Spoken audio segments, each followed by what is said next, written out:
Really quickly, I'd like to introduce myself. I am the host of today's Kernel of Knowledge webinar. My name is Bobby Newman, and I'm the Community Engagement and Outreach Specialist for the Greater Midwest region of the National Network of Libraries of Medicine, housed here at the University of Iowa, which is all just a really long way of saying it's my responsibility to connect public libraries in our 10-state service area, as well as those of you from across the nation with resources related to health and wellness in public libraries. And with that, I'm going to stop sharing my screen and go ahead and hand over control of the webinar to Ashley. I had the honor of seeing Ashley present at the Association of Small and Rural Libraries in Springfield, Illinois in September, and I asked her to present this webinar for us. Ashley, if you want to go ahead and share your screen. Sure.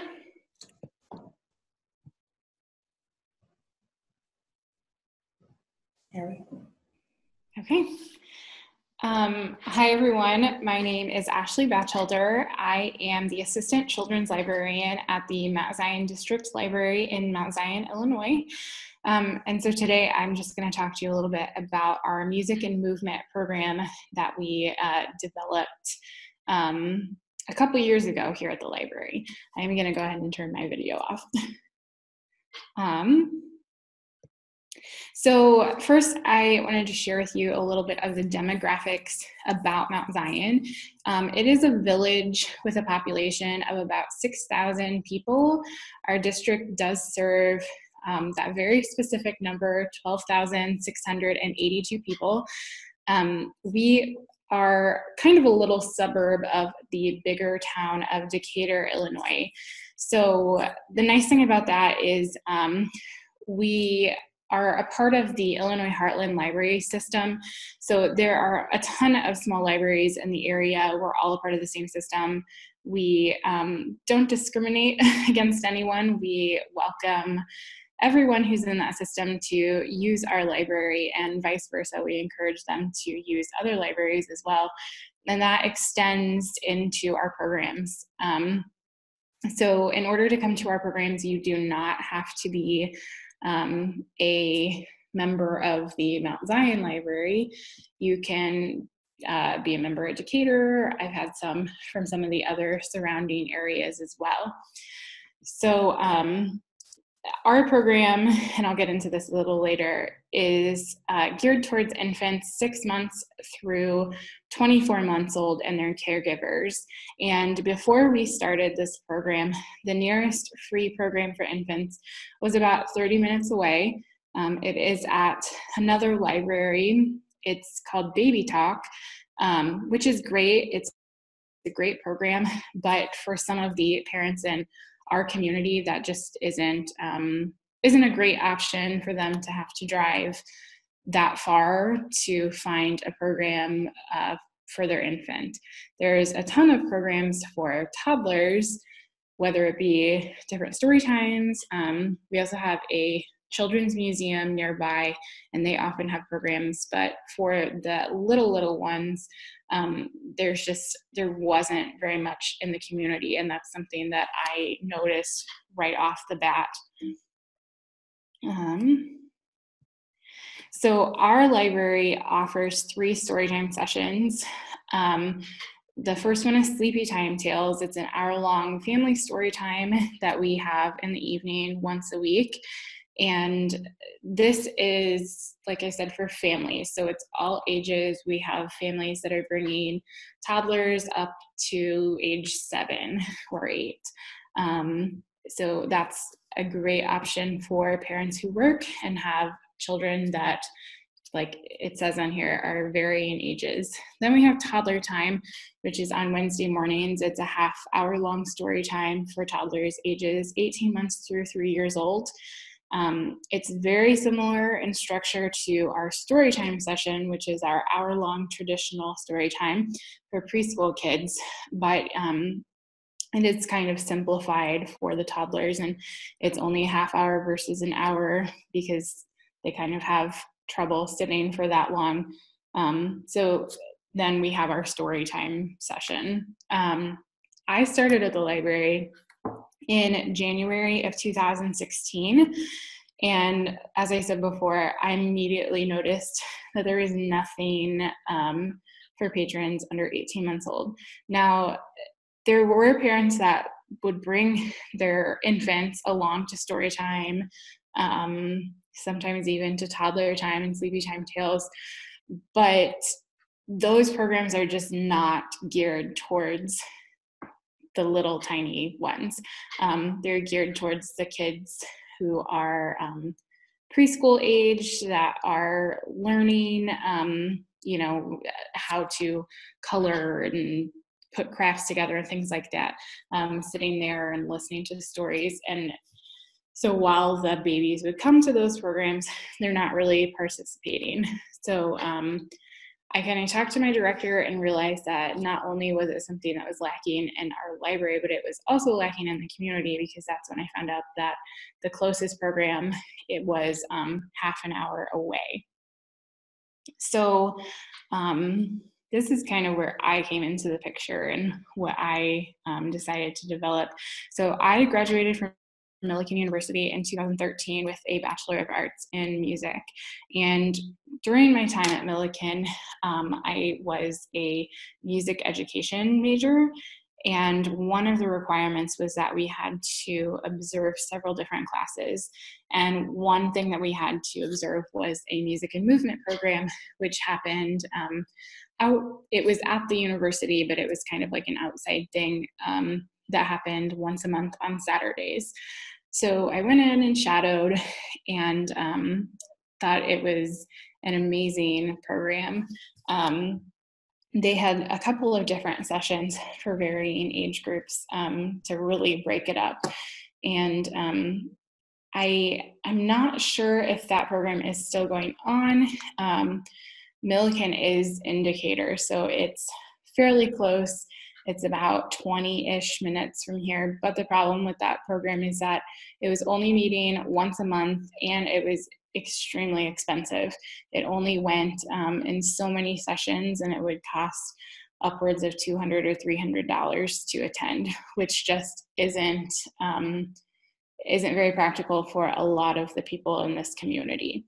So I decided that I wanted to take that knowledge and create a program involving music for infants to fill this need in the community, to have something that was geared specifically to them. So that's where Music and Movement was born. I talked to my director, she loved the idea. So that immediately, that January, I started planning, and we decided to start the program the following summer, that way to give us plenty of time to get things together and figure out exactly what was going to happen. So right now we have the program. It's been going on for almost 3 years, and it is hugely successful at our library. We go in 8-week sessions, so we actually just finished a session this week, and then we'll start back up in a month or so and gear up for the summer. So this is the flyer for the program, and we just ask patrons to join us for this music program where we'll sing interactive songs, investigate instruments, and learn sign language. Originally, the program started out for infants 6 to 18 months old, because that's Toddlertime is 18 months to 3 years old, so we weren't sure that we wanted to have that overlap. But after the first session, we moved the age up because people were just asking for more. They really enjoyed it. And it just seemed to make sense. So we do have several that come to both once they hit that 18-month mark. But then sometimes we have some that don't start going to toddler time until after that, because they're just not quite ready for that yet, but they still are thoroughly enjoying music and movement. So the program format is, like I said, we meet on Monday mornings for half an hour from 9:30 to 10 a.m. in 8-week sessions. We ask caregivers and infants to sit in a circle around our story quilt, and I always have rhythm scarves sitting out in the middle for them to kind of play with before we get started. And then we always start our first batch of songs with rhythm scarves to kind of transition into that. So we always start every class the same with our hello song. And for this one, we use sign language, and we say, hello, friends, it's time to say hello. And then we go around in the circle and we say every single child's name. So after we do our hello song, then we get into the first 10-minute session, or 10 minutes, the first 10 minutes of the program, sorry. And we usually do our songs with rhythm scarves and incorporate other movements, kind of transitioning into that. The middle 10 minutes is called instrument time, and we let them, basically during that time, I just put all of my instruments out on the floor and let the kids kind of experiment on their own and just kind of investigate. And I think it really helps with the hand-eye coordination and building those motor skills. So some of the instruments that we have are drums, egg shakers, xylophones, and tambourines. The drums are by far the favorite. They come into the room and immediately want to get the drums down. But after instrument time is over, then I do pick up the drums, otherwise it would never end. And then we come back together as a group and transition into singing more songs. I always make sure that the last 10 minutes start with our shaker song, because it gives them the chance to still kind of play with some instruments and transition into singing more songs without throwing a fit. So after we finish that, then we end the program with our goodbye song. And it is the exact same as our hello song. We just put in goodbye instead of hello. So that's kind of the format of the program. And then afterwards, they are fantastic about helping me pick everything up. They know that all of the egg shakers go in the yellow basket and all of the other instruments go in a white basket, and they pick up the scarves. So that's awesome too, that they're actually, they understand it's over. They don't throw a fit. They pick everything up, and it's awesome. So this is just a couple of pictures of a couple of different sessions of music and movement. So that is our story quilt there in the middle. We actually flip it over for story time, and it has a bunch of pictures of Eric Carl, but for music and movement, we have it with all the bright colors. You can see the rhythm scarves, which they love to play with, even during instrument time. Some of them will play with the scarves and just kind of wave them around. The picture on the upper right hand of your screen, that big drum is our gathering drum, which is by far the most popular. It is a very large drum, and it has a really deep sound, and they just love to bang on it with the mallets, or they will put the eggs on there and kind of bounce the eggs around. You can see some of the eggs there on the floor and maracas. And then every once in a while, I don't do it every time because they often get a little too overstimulated if I bring in my ukulele, but I occasionally will bring in my ukulele and play a couple songs with them. So a lot of people wonder, well, what are the benefits of music and movement for infants? Is it just a fun class? What's the point? But there's actually a ton of different studies showing that it is really beneficial to them. So I've put in some links there later if you'd like to go and read some of those articles. I highly recommend. So there was a study done at USC that says children's brains develop faster with music training. So again, this could go on further down the road, but I really think that starting them this young is awesome, because even the older kids that are no longer in the program, they still come in and they remember, and they their caregivers say, yeah, they still sing the songs for music and movement. So other things are that infants recognize melodies before they understand the words of a song. So that is one reason why it's so important to keep doing the repetition. So as I have down here at the bottom. So we pretty much sing the same songs every week.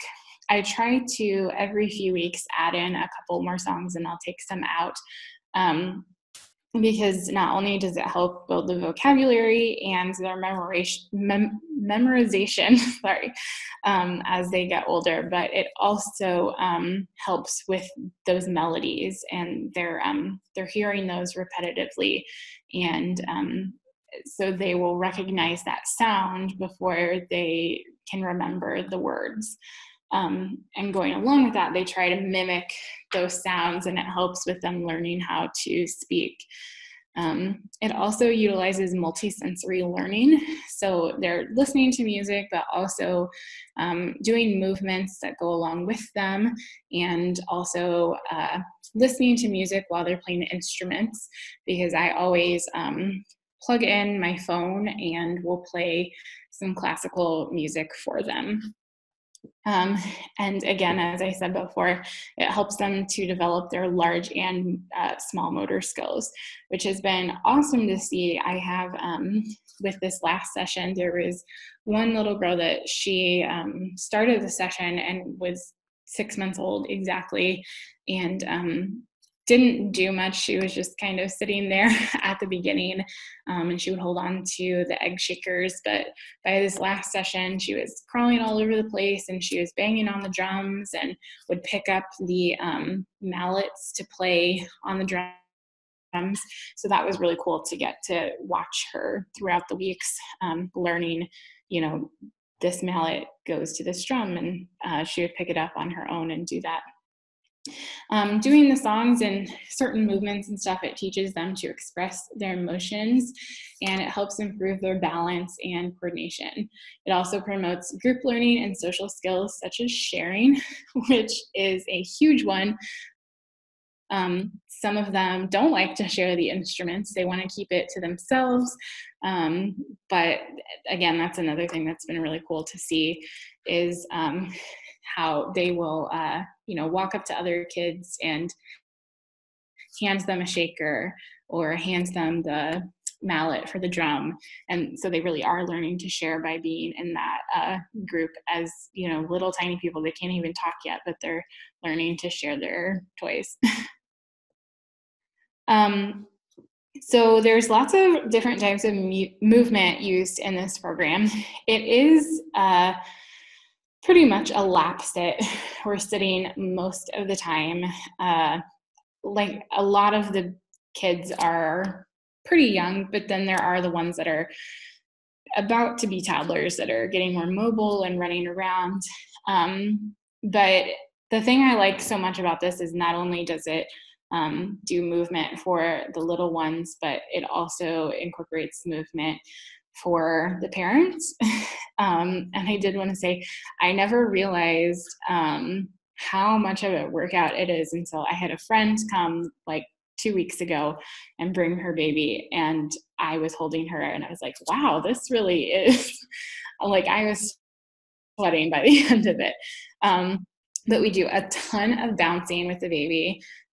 We do several songs with, they lift the babies in the air and it really is a great arm workout. Another song that we do is called Open, Shut Them. So some of the lyrics for that one are open, shut them, give a little clap, clap, clap. So for that, they will open their hands and close them, and then they'll clap. And then there are other things that are, walking their fingers down to their toes and creeping them and crawling them up to their chin. They lift them to the sky, touch them to their nose. So it's helping them to learn to identify their body parts. And then it's also doing those like motor skills again, because the parents will help them to open and shut their hands and move them different places. But by learning that music and hearing it over and over again, they get to recognize that, okay, when I do this, I'm touching my nose. We also do a lot of rocking. Again, more clapping with the hands are clapping and toes tapping and fingers wiggling and eyes are hiding. So that goes back again to the identifying different body parts and just building those motor skills. One of my favorite songs that we do is called the Animal Song, and each verse is a different animal. And so it says, this is the way the bunny hops. And then there's the elephants walking, penguins waddling, and kangaroos jumping. So that's just kind of fun because we do lots of bounces. And then with the elephants, it's this really exaggerated sway from side to side. And then the penguins waddling, they'll just, kind of move really quickly. And then for the kangaroos jumping, we do those lifts and jumps again. And then I don't have it on here, but there's another one that is a lot of fun called the Grand Old Duke of York.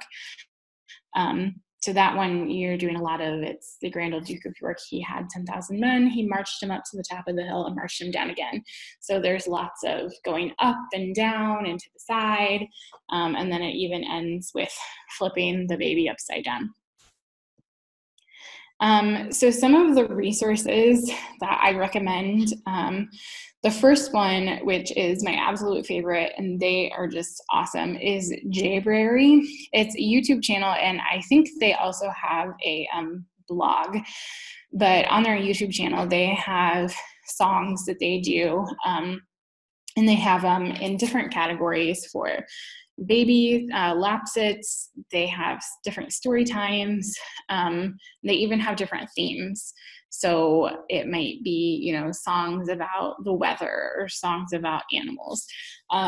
So that's really cool to listen to those and kind of get an idea of, if you have a certain theme that you're wanting to do, if this is something you want to incorporate into like a story time, that is a great source.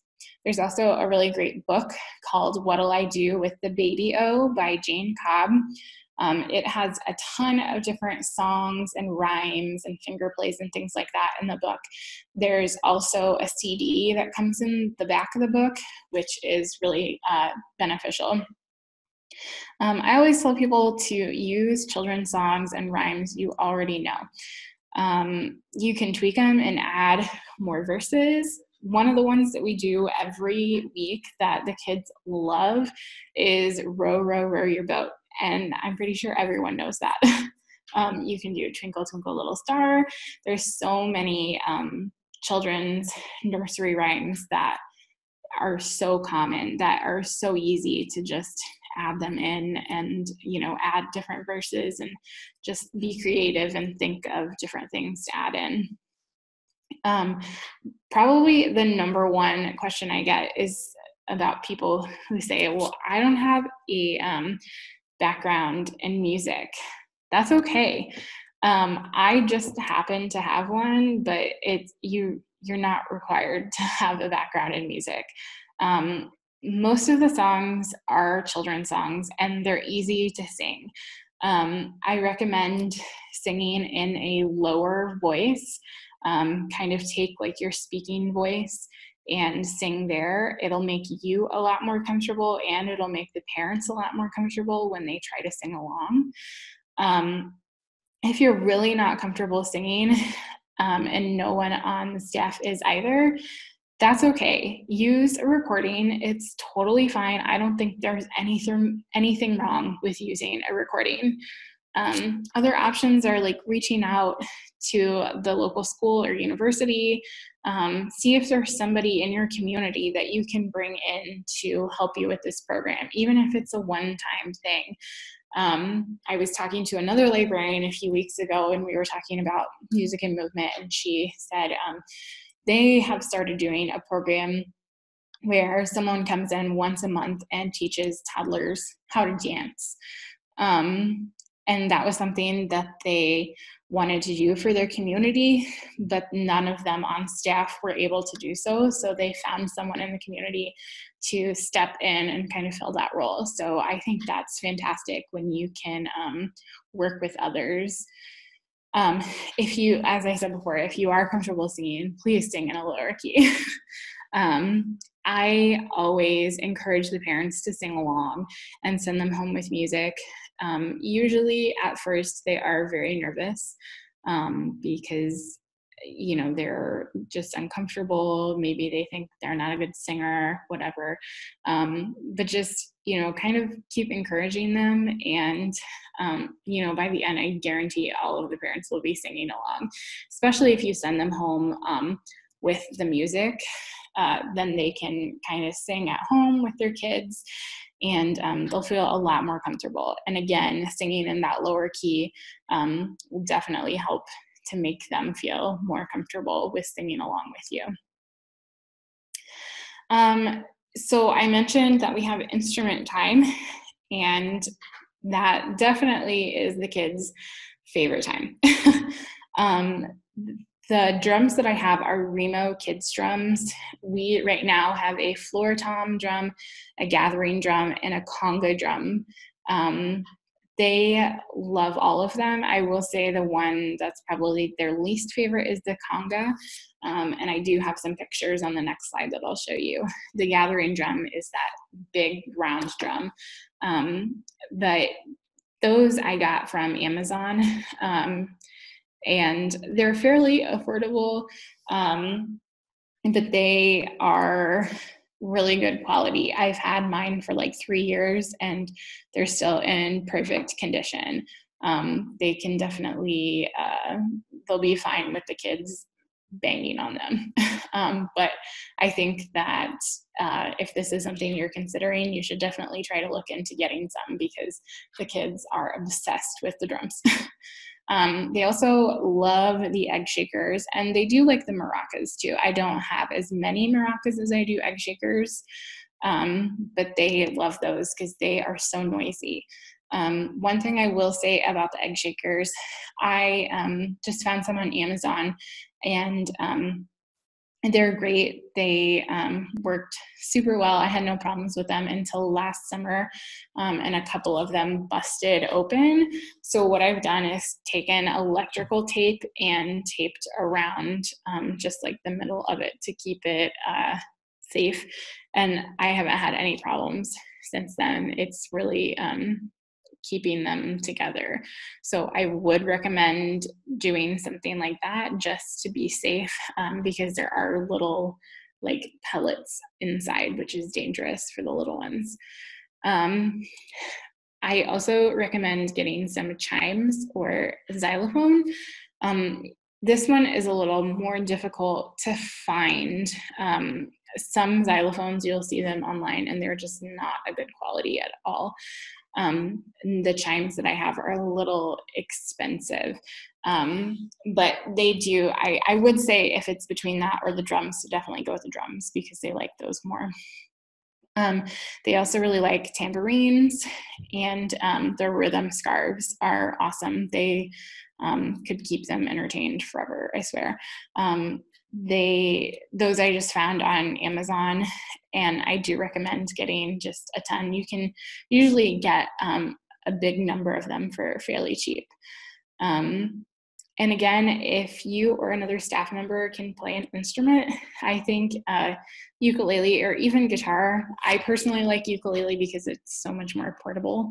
It's great to accompany some of the songs. I would recommend not using it on all songs.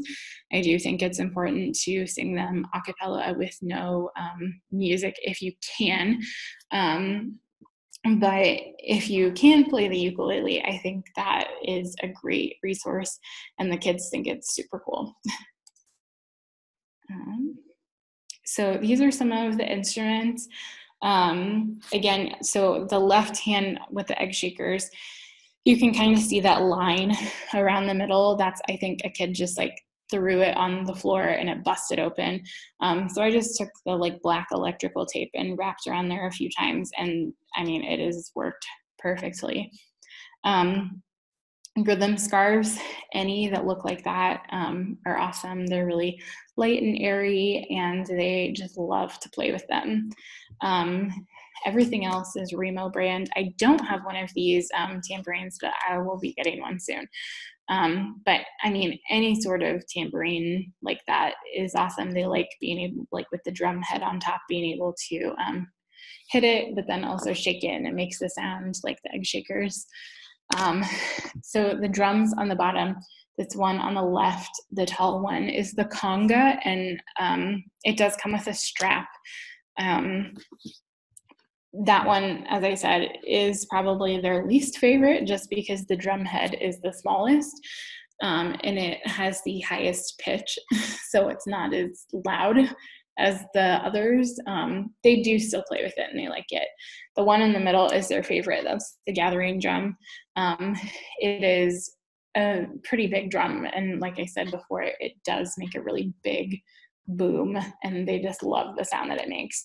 The one on the right is the floor tom.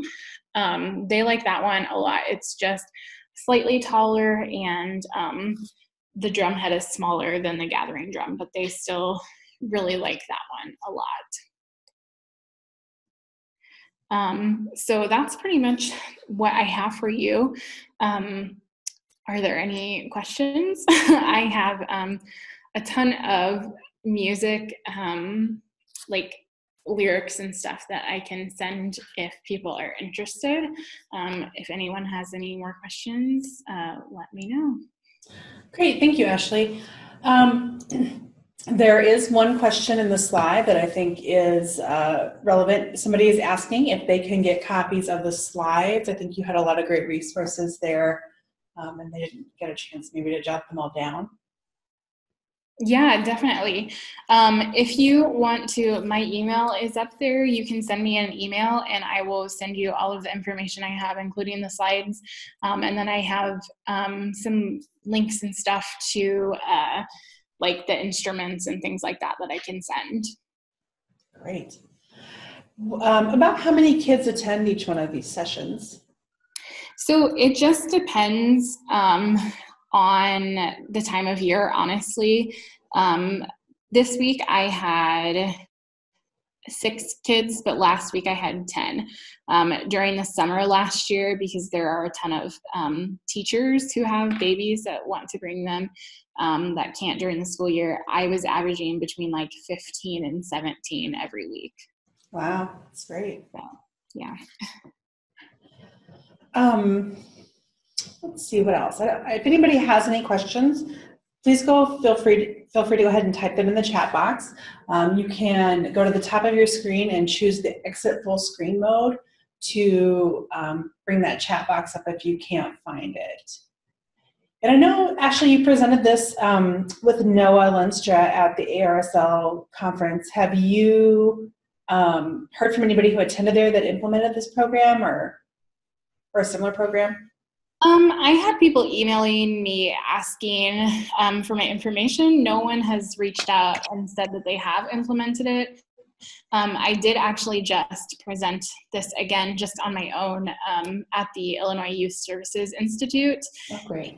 I had several people that told me that they were interested in implementing something similar in their library. So I'm hopeful that other people will take this information and apply it to their own, because I do think it is a great program. Great. And then we have another question from the chat box. Someone would like to know is this a drop-in class or do you require registrations for it? So we do require registration, but if somebody shows up, I won't turn them away. The registration is mostly just to get an idea of how many people-ish to expect. There's always more that sign up than actually come to the program, and that way I have the contact information for the parents. But if they do show up, then I will just say, hey, can you just register for me really quickly? Great. And looks like a question from Kathy about the rhythm scarves. Do they just wave them in time with the song, or how are they using those? So we have different movements that we'll do. So like a good example, one of our songs that we do is called The Fish in the Sea, and it's to the tune of Wheels on the Bus. So for this one, we do the movements that go along with the words in the song. So like the first verse is the fish in the sea goes swish, swish, swish. So like for that one, they'll take their scarves and kind of go back and forth like this. And then for the second verse, it's the dolphins in the sea swim round and round. So then we take the scarves and go in a circle. And then there's the sand in the sea drifts down, down, down. So we hold them up and then kind of let them float down. And then the waves in the sea go up and down. So we do that. And then there's like another song that we do called Popcorn Kernels. And so it's like popcorn kernels, and they're just kind of floating their scarves around, and then it's in the pot. And so you take the scarves and push them in your hands like this, in the pot, and then shake them, shake them, shake them, shake them, shake them, shake them till they pop, and then you kind of pop the scarves up. So they go along with whatever songs we're doing, but sometimes they do just fling them around. Okay. That's great. Heather is asking if you offer literacy tips during the program about how singing helps children learn to read. If so, do you have a list of them? I do not. I do think that's a good idea. But so one thing that we do promote during that time, and we do it with all of our story times, is we have 1,000 books before kindergarten at our program, or at our library. And so we will tell people about that. But other than, I don't read any books. I don't do anything like that because it is just like strictly the music. But if anybody has any questions, this information is available to them, I guess. But I don't like explicitly bring it up every class period. Yeah, I think that's great. We definitely see libraries doing a wide variety of programming to do sort of whole health and wellness these days. Okay, any other questions in the chat box? I don't see any coming in. We'll give people a couple seconds to type anything. Thanks, Ashley. This was great. I think this is a really great program that you're doing. It's always great to see movement and that kind of stuff for kids and music, especially when we hear a lot about that stuff going away in school. Yeah, for sure. I missed a question. Thank you. It looks like, do you have any advice for offering a music and movement class for a larger age range? They're thinking of doing one from birth to 5. Yeah, so I guess my question would be, so you want to have one session that's birth to 5? Because I personally think if you can, I think you should break up those age groups, just because there's such a huge difference in a 5-year-old compared to like a 1-year-old.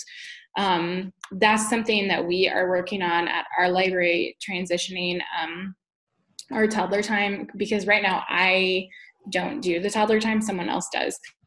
But we are going to kind of transform that into being not completely like music and movement, but to be an extension of that, where we do the music aspect, but then also read stories and do maybe an activity or two.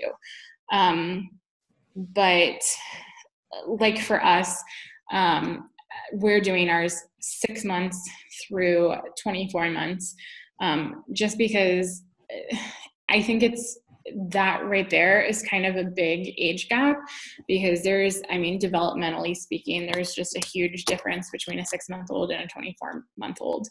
The 6-month-olds are just sitting there in their parents' arms. They're still able to enjoy it, obviously, but the toddlers are running around. It's just different.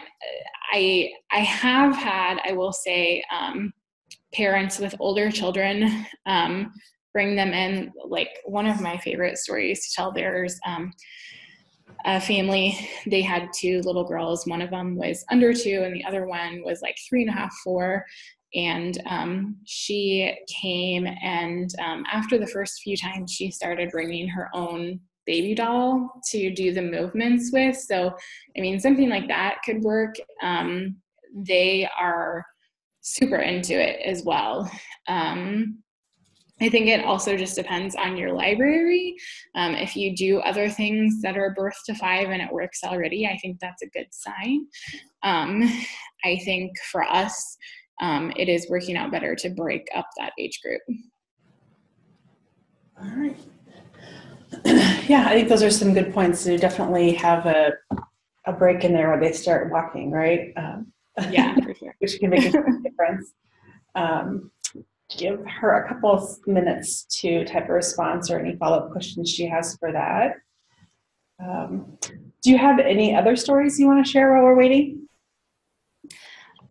There was something I thought of, and now let me, like, some suggestions or something. Okay, one thing that happened, and I don't know, I think this might have happened since I saw you at Arcel, Bobby. So I'm pretty sure it was in the fall, and I had a session. It was totally fine. Like, everything was normal. And then the day after, I got to work and opened up my email, and I had an email from one of the moms, and she said, "I'm so sorry, but we were at class yesterday and my daughter has the chicken pox." Oh. And it was just like, oh my gosh, like, what do we do? Because, it was just like, I had never had that happen before. I just didn't know what to do. So I ended up having to contact all of the caregivers for the infants and tell them, like, there was a child in yesterday's music and movement. She, like, has the chicken pox now. And it happened, like, so the child that had chicken pox, she was only 10 months old, and the mom was like, "I'm so sorry, like, they're not supposed to vaccinate until after they're 1, is what she said." So she was like, "It's not that we're not vaccinating." But it turned out everything was fine. But then it was like, okay, all of my instruments, the quilts, everything had been exposed. So we just had to wash everything. The rhythm scarves are so delicate that I just ended up throwing them away and buying new rhythm scarves. And then everything else I just, like, washed with, like, soap and hot water and Clorox wipes just to make sure. So if something like that were to happen to you, hopefully it wouldn't. I did appreciate that she emailed me to let me know, but it was just a little crazy. And so then the next week there were only, like, a couple of kids there. I was like, oh, great. I stayed home to make sure they're past the infectious stage. All right, and I guess I don't know. The person that had the question says that was very helpful, and they're modeling a similar program in Oregon that's birth to 6, but they agree that splitting up the age ranges would probably be better. So yeah. All right. I think it could work, but I really think that splitting up is the best thing to do. Okay, I think that's it for questions from the chat box. I'm going to go ahead and put in the link for the evaluation and the continuing education credits for those of you that are interested in that CE certificate. Please go ahead and click on that link and take that. Thank you, everyone, for being here today. Ashley, this was a great webinar, and I think this is a great program that you're doing. So I'm glad we could get it out to a wider group. Thanks for watching. This video was produced by the National Network of Libraries of Medicine. Select the circular channel icon to subscribe to our channel. Select a video thumbnail to watch another video from the channel.